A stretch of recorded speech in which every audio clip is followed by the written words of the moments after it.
Welcome to our fourth episode of the FrameCast. In this episode, we are introducing the minds behind the creature.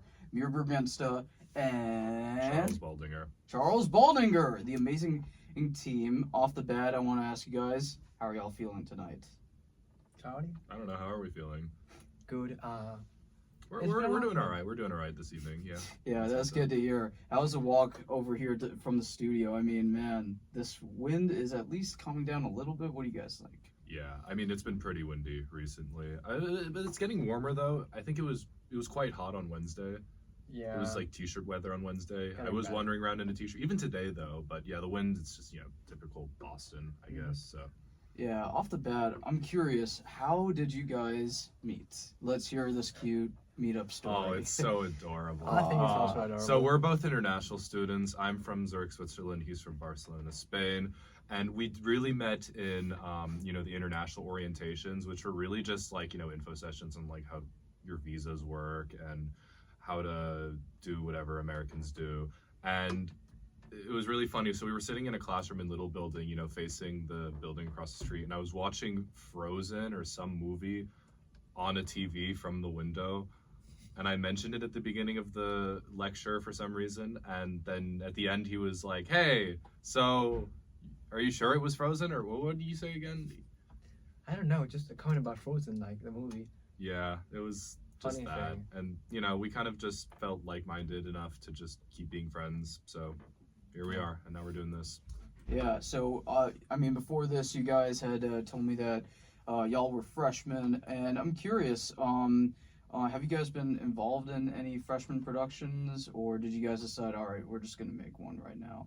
Well, for me, I did start being part of other freshman productions. Last semester I was in a couple, like 4 or so, and this semester I just thought I'd start my own thing, but also like in a couple others, and just trying to get hands-on experience, putting ourselves out there, and just, having fun.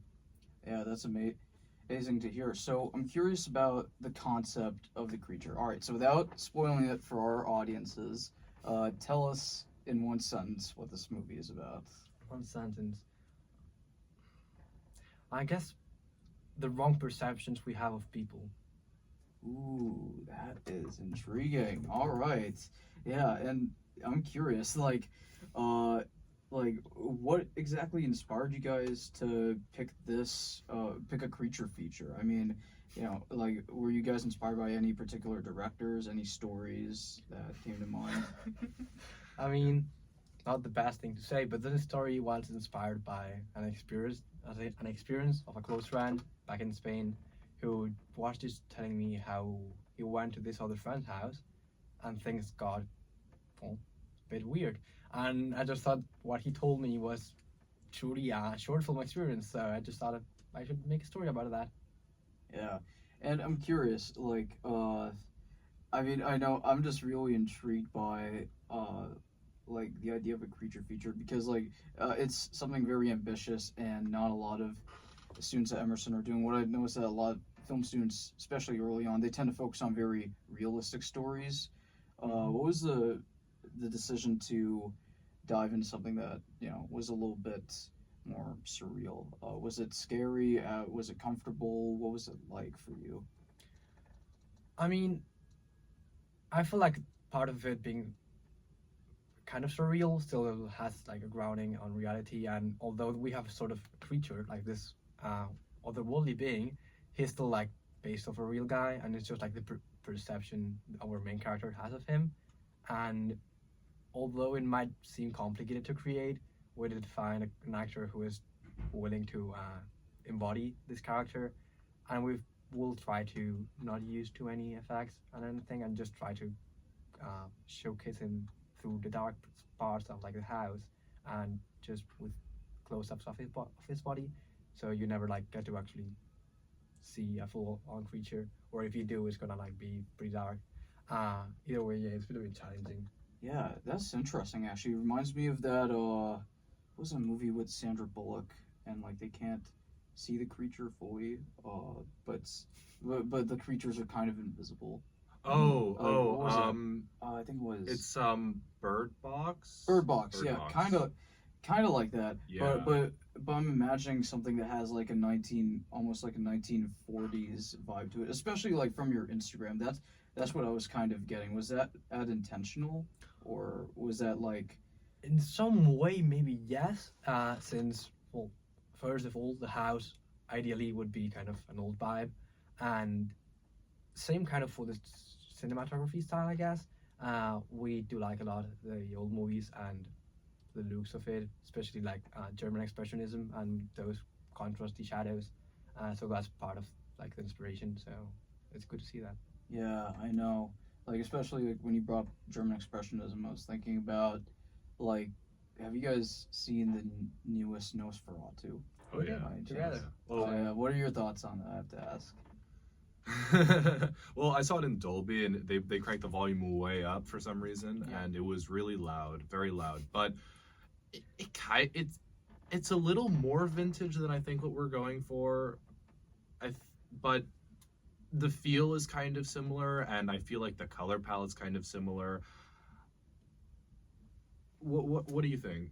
I mean, we did like the movie. I particularly like the cinematography, obviously, and I guess that also applies to directing. I'm not the biggest fan of the film itself, but I enjoyed it pretty much myself. Either way, I do agree with what Charlie said right now about it not being like exactly what we want.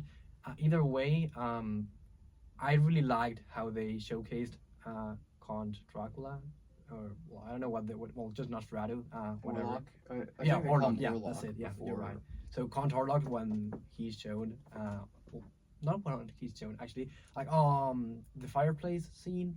Well, Oh yeah, when they're by You- the fire, yeah, and you can barely see him. It's like he's like just there, but you know he's there. you feel him, and Yeah. that's like part of the what we're going for with the creature.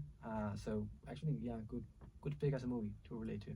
Yeah, I thought that like, I mean, like when I first saw it, I had a hard time really like understanding what you were going for. But now when I'm here talking with you guys, it's definitely seems like you guys have like this idea of something that's a lot more metaphorical in a way, and less of a direct horror movie, and something that's more of like a psychological horror. Is that the angle you guys are going for? I guess so. Although it is horror itself, I guess it doesn't like try to make the audience afraid in like the classical sense. Although there's some scenes that might feel disturbing or things along the lines, there's not gonna be really a jump scare, or I don't believe so at least. So I guess it is indeed like just for that the vibe we're going for. So yeah. Yeah, and on the subject, what are some of the larger themes that you hope to explore with this project? What do you hope to mainly hit on? I already kind of tackled that before, but like the one phrase that I gave about the misconceptions we have of people and just judging without really knowing, which is it's obviously like a really human thing, and it's almost impossible to not do it. Prejudging is like our base to understand things, but either way, this can go wrong in many ways, and it's what we try to explore and how the misconceptions you might have of people might be biased, really biased, and not fully right. Hmm. Yeah, that's really cool. I'm curious about so where's this movie mainly gonna be set in? Like what type of We're environment? are hoping like pursuing? the greater Boston area, maybe around like parameters of the city. As of right now, we haven't quite nailed down a location yet, but we have a list of examples what we want to do. We don't want to go for something that's like too overly nice or has like no aura. We're looking for like darker, moodier spaces that might have a little bit of nostalgia to the kind of mood that we're trying to set with this film. Much like in Nosferatu, for example, it's very dark, it's very moody. Obviously, those sets are way too like detailed and ornate for what we're trying to accomplish. But yeah, really just something that has that correct mood that we're looking for, and but also a little bit generic, just because it's heavily based off of the colleague that Mir had when he was younger, and we couldn't assume that that was anything like too special. So Yeah. So yeah, I think it's really interesting. You taking something that was very personal to you, and putting it through this lens. What is it like? Just using that memory as a framing point to create your new story. Like, do you find ways to maybe change things up, like the way you see them? Does that affect the way you see a story? I'm curious. I mean, for sure. The original story was like nothing like what we're having here. Obviously, like the guy, my friend visited, was not a creature or monster, but it's just this friend we had who many people judge him in wrong ways, and they didn't really know who he was. And our friend going to his house and just having like this day with him felt really inspiring. And I wanted to like showcase this, but through a very biased lens, not in a wood way. And that's why we call him the creature. But either way, that was like the main starting point. And also like having this story based off an experience, but not exactly mine, but a friend of mine, has been kind of weird since it's not like something I lived through. But it's still interesting to do, and just like getting to talk to him sometimes and and discuss like the topics and the short film and whatever. Absolutely. Tell me about, like, you mentioned earlier that you've worked on a couple of Emerson short films. Have you guys worked on any projects before coming to Emerson? I'm curious. Done anything outside of it? I think as a hobby, we've been really interested in making film for a while. I was really big into like, YouTube content creation. I feel like every young child's dream was to become a YouTuber, like, the big ones that you'd watch online. But I took it really seriously, and while I didn't really focus that much on gaming videos, I did a lot of like, sort of like just videos about my hobbies that I was interested in, like computers and things of that sort, a lot of hardware stuff. But, in doing all of this, what I didn't realize until like 10 years later was that it actually, heightened my ability to make films and make movies and use cameras and use like really important equipment. Mir, on the other hand, he's always focused more on like, narrative and story, and he's done stuff with his friends. He has like a whole portfolio about it online. You can I mean, that's pretty much it. I do have like my own website on air, I guess, and in there's a couple of my films. You can also see them on YouTube. I mostly did them with this friend, actually, the one I'm basing off the story, and another couple guys back in Spain. Like real ones, I actually did like around 10 short films, I guess. But there's like many other projects I didn't like really work out or I'm not as proud of, so they're not online. But I guess it would be around the 40 mark or so. So yeah, I don't know. It's been like not that many years, but I've always been like really interested in it. And lately I was exploring this by actually creating the films. Yeah, that is really fascinating. I'm curious also because earlier you mentioned that I believe you were from Zurich, Switzerland, and you were from Spain. I mean, having to travel thousands of miles to come here and immerse yourself in a different culture and meet together and to create something wholly new in this new culture.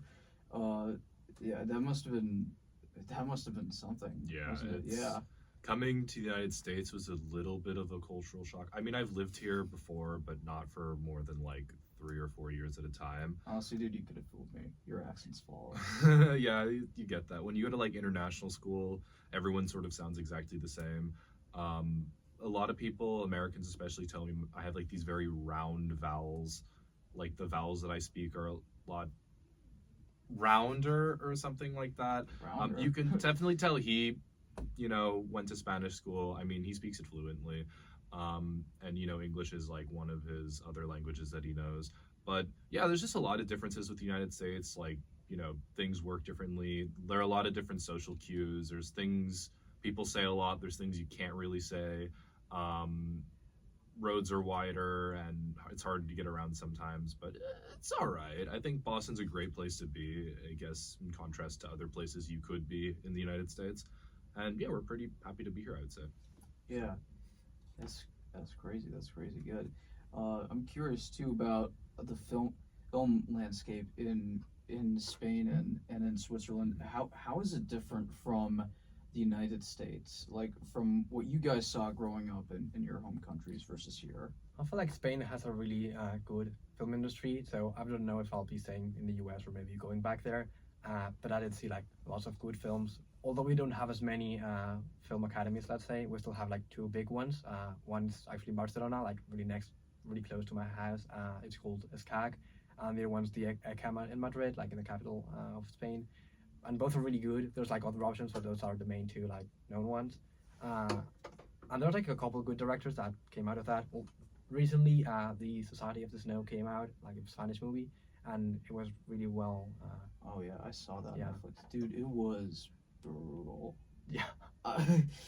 Like I don't know, like without going into spoilers, let's just say the ending is well, hard to watch.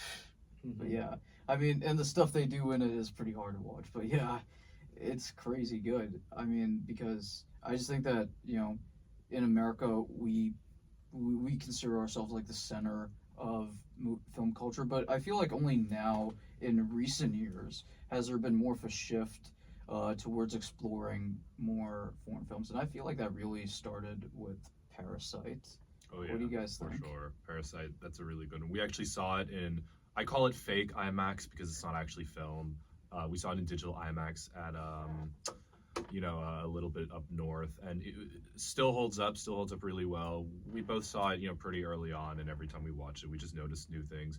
And yeah, it really just the like kick. I mean, Parasite, I guess you could kind of say it's horror. I think horror as a genre is more like, oh, you have the being that people are afraid of, and it's meant to really scare you. I would classify Parasite more as thriller, in my opinion. But I mean, ours, I guess, comes across more as horror because we have a being and it's a little more terrifying. Maybe it's not like a direct threat. Parasite is more like thrilling, like you're on the edge of the seat, you don't know what's about to happen. It could be really good or really bad, typically really bad, and it just kind of all falls into place at the end. And yeah, but I do agree. Yes, I think Parasite really kickstarted the genre, especially in the West, and people really seem to enjoy it. So yeah, really good movie. And I'm curious, like when you guys had finished developing the script, were there any movies that you guys like compared your script to, or saw yourself like seeing other movies as like a mood board? Mm-hmm. Like, oh, I could see my film being within this sort of genre or this particular vibe. I mean, there was a movie that kind of inspired it, mostly towards the look of the house, since I'm from Spain, so I've always like seen things around there. And I didn't want the classic American Superman house, which is like the other thing I've seen a lot in movies. But there's this new movie, I believe, called Malasagna 33. I might have the number wrong, but yeah, it's that. And it's just everything happens also in one apartment, Spanish one, kind of rundown.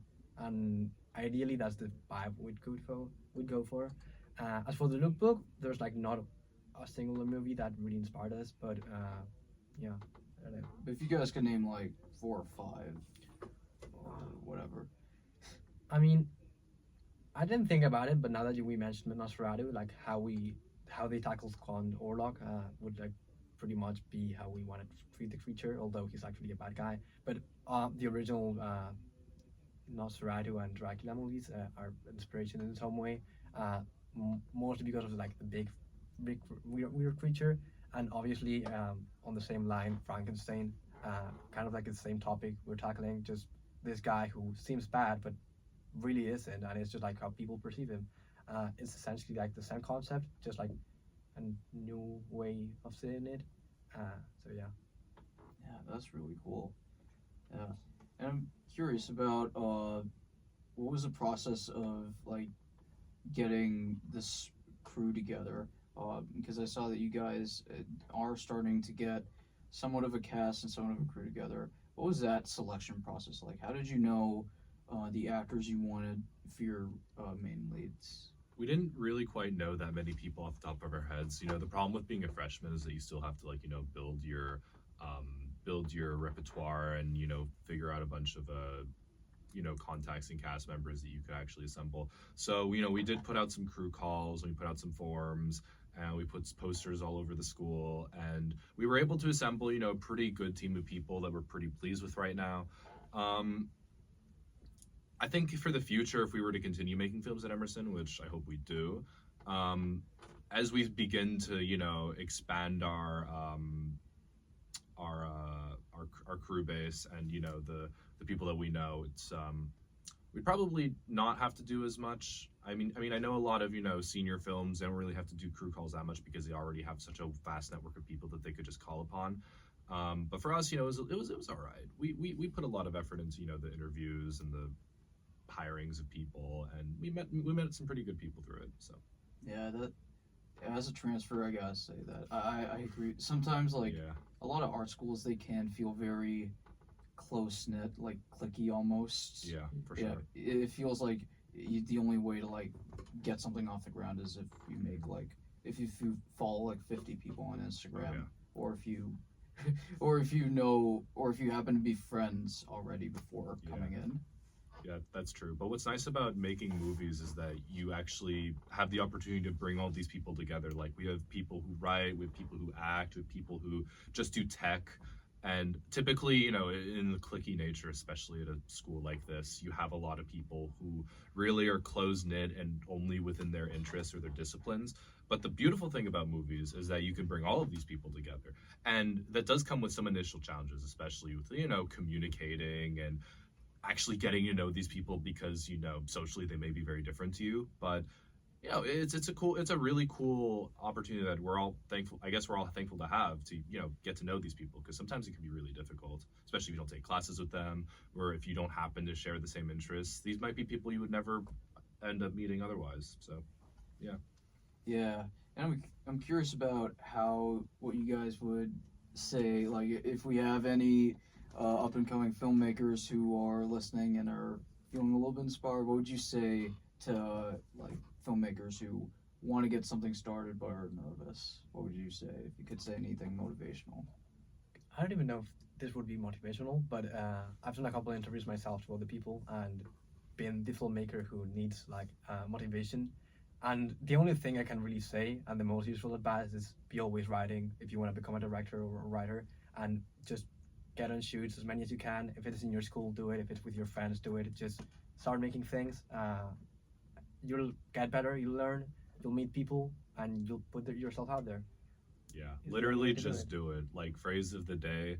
If you are thinking about this thing and you're like, maybe it could, maybe it couldn't, just do it. Just do it. Like we had pitched another film to EIV and we were rejected, and that was kind of, yeah, a little not great, obviously. Like that was, yeah, we put a lot of effort into that movie and we were really disappointed that it didn't happen. But then we were just like, let's just do another one. We don't need EIV. And then we did. And that's what we're doing right now. And it's actually going pretty well so far. You know, we have our cast and our crew assembled. We're almost figuring out locations. Script is basically done. We're just making a little bit of iterations based on how we feel about it and what we like about what we're doing right now. And yeah, just do it. What's the worst that could happen? I mean, you'll probably fail. Everyone fails, especially this early. Not to say that we will fail. I mean, we've both done a lot of projects in the past, but yeah, just, I guess, do it. Yeah. Yeah, that's amazing. Well, yeah, I'm also yeah, sorry, blanking right now. Oh No yeah, worries. You're good. We're all tired. yeah, I know. It's been a long day for me. Yeah. Man. Yeah, I was hate to make this about myself, but like I was just today, like I was doing like a 6-hour shoot on a M-Chan show called Joan. Oh, Yeah. And like we're shooting more episodes. I think we're shooting more tomorrow and on Sunday. And boy, I had to wear like a shoulder rig. That thing is Yeah. not easy. Oh, yeah. Yeah, it takes a toll on you, especially like after 4 hours. Yeah, that's how it is. We've all just been working all day and Yeah. talking a lot, being tired, and yeah. People don't tell you about because this is the thing they don't tell you about film school. 50% of it is planning. The rest is like just pre-planning. You only 5% is actually like doing the fun stuff. Oh yeah, oh yeah. I think we can heavily Yeah, we test can that. relate to that. Literally all of our days are spent like writing emails and putting forums out and editing things and calling people up and having meetings about it and deciding what we want to do, when we want to do it. We haven't actually been on set yet for this movie, and how long we've been working on it? Like 2 months, 3 months Yeah, now. about that. Yeah, geez. Yeah, oh my god, like the amount of times I hear from my dad, he's like, "Oh, you go to film school, why aren't you making like 5 films a day?" I'm like, "Dad, It's the most dad what do thing I ever. say? What do I say? What do you Yeah. even say to that?" I Like, know. yeah, It's rough. it's weird, but like, I think, while yes, it is very chaotic, you were right in that, like, uh, the beauty of this is that you get people who you never thought you would ever meet on an average day, and you spend like 4 hours together, and you're just all focused on one singular goal. And to me, I think that that's beautiful in a way. Like, you get that many people. How often do you get that many people focused on one goal? Exactly. For sure. Yeah, it's rare, but it takes a lot of effort, and it seems like you guys have worked really hard on this and are really passionate about it. Trying our best. I hope it goes great. You got where can people find out about you? You guys can find out about them on their Instagram. You can follow them over there. Where do you guys plan to have this released? I mean, we're gonna film this in March, like in 20 days or so. By April, we hope to have a rough cut, and probably around May, it's gonna be like fully finished festival run, and then see what happens. All right, that sounds amazing. It's so great to have you guys here. I know it's been a long day. Yep. It's crazy, but thank you guys for giving us the time. Guys, this is Mir Brungsta and Charlie. Mir and Charlie. Follow them on Instagram. Be sure to follow their page, The Creature, and continue listening to the FrameCast. Peace out. Thanks for having us. Awesome.